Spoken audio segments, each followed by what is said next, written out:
രണ്ടാമത്തെ കാര്യം, ഈ ഒരു ന്യൂ ഇയറുമായി ബന്ധപ്പെട്ട് അല്ലെങ്കിൽ പുതിയൊരു വർഷവുമായി ബന്ധപ്പെട്ട് ഈ ഒരു ചരിത്രത്തിന്റെ അടിസ്ഥാനത്തിൽ പുതിയ വർഷവുമായി ബന്ധപ്പെട്ട് നമ്മുടെ നാട്ടിൽ പല ആൾക്കാരും ആ ദിവസം ആഘോഷിക്കാറുണ്ട്. ആ ഒരു ദിവസം എല്ലാ വർഷവും ആഘോഷിക്കും. ഇതൊരു മുസ്ലിമിന് എങ്ങനെ സാധിക്കും? മഹാനായ റസൂലുള്ളാഹി സ്വല്ലല്ലാഹു അലൈഹി വസല്ലം മദീനയിലേക്ക് കടന്നു വന്ന സാഹചര്യത്തിൽ അവിടെ ഉണ്ടായിരുന്ന ആൾക്കാർ പലതരത്തിലുള്ള ദിവസങ്ങൾ നിശ്ചയിച്ചുകൊണ്ട് ആഘോഷിക്കുന്നത് നബി സല്ലല്ലാഹു അലൈഹി വസല്ലം കണ്ടു. നബി സല്ലല്ലാഹു അലൈഹി വസല്ലം അവരോട് പറഞ്ഞു, ഖദ് അബ്ദലകുമുല്ലാഹു ലകുമാ ഖൈറൻ മിൻഹുമാ. അല്ലാഹു സുബ്ഹാനഹു വ തആല ഖദ് അബ്ദലകുമുല്ലാഹു ബിഹിമാ ഖൈറൻ മിൻഹുമാ. ആ ദിവസങ്ങളെക്കാളും അല്ലാഹു സുബ്ഹാനഹു വ തആല ശ്രേഷ്ഠമായ രണ്ട് ദിവസങ്ങൾ നിങ്ങൾക്ക് നൽകിയിട്ടുണ്ട്. ഈദുൽ ഫിത്രി വ ഈദുൽ അദ്ഹ, അല്ലെങ്കിൽ ഈദുൽ ഫിത്രി വ ഈദുൽ അദ്ഹ.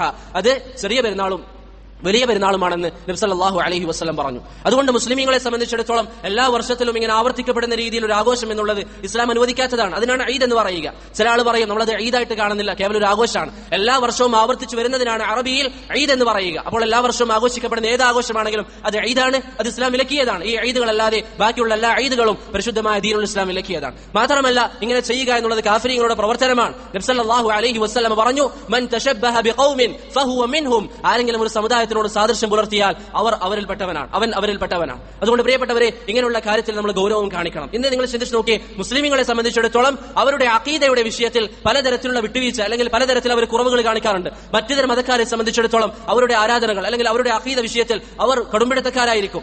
മുസ്ലിമീങ്ങളെ സംബന്ധിച്ചിടത്തോളം എല്ലാത്തിലും അവർ ഇങ്ങനെ പിറകോട്ട് പോയിക്കൊണ്ടിരിക്കുകയാണ്. ഇങ്ങനെ എത്ര കാലം നമ്മൾ പോകും? ഇങ്ങനെ പോകുന്ന കാലത്തോളം അല്ലാഹു സുബ്ഹാനഹു വ തആല നമുക്ക് നിന്ദ നിശ്ചയിച്ചു തരും. ഇബ്നു ഉമർ റളിയല്ലാഹു അൻഹു ഉദ്ധരിക്കുന്ന ഹദീസിൽ കാണാം, إذا تبايعتم بالعينة وأخذتم أذناب البقر ورضيتم بالزرع سلط الله عليكم ذلا.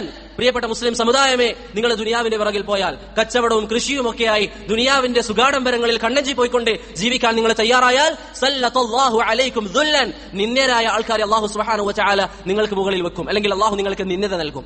എവിടെയും നമ്മൾ നിന്ദിക്കപ്പെടും. താടി വെച്ചാൽ നിന്ദിക്കപ്പെടുക, ഇസ്ലാമിക വസ്ത്രം ധരിച്ചാൽ നിന്ദിക്കപ്പെടുക, ഇസ്ലാമിന്റെ അഖീദ പറഞ്ഞാൽ നിന്ദിക്കപ്പെടുക. ഈ ഒരു അവസ്ഥ നമുക്ക് ഉണ്ടാകുമെന്ന് നബി സല്ലല്ലാഹു അലൈഹി വസല്ലം പറഞ്ഞിട്ടുണ്ട്. അതിൽ നിന്ന് മാറാനുള്ള പോംവഴി എന്താണ്?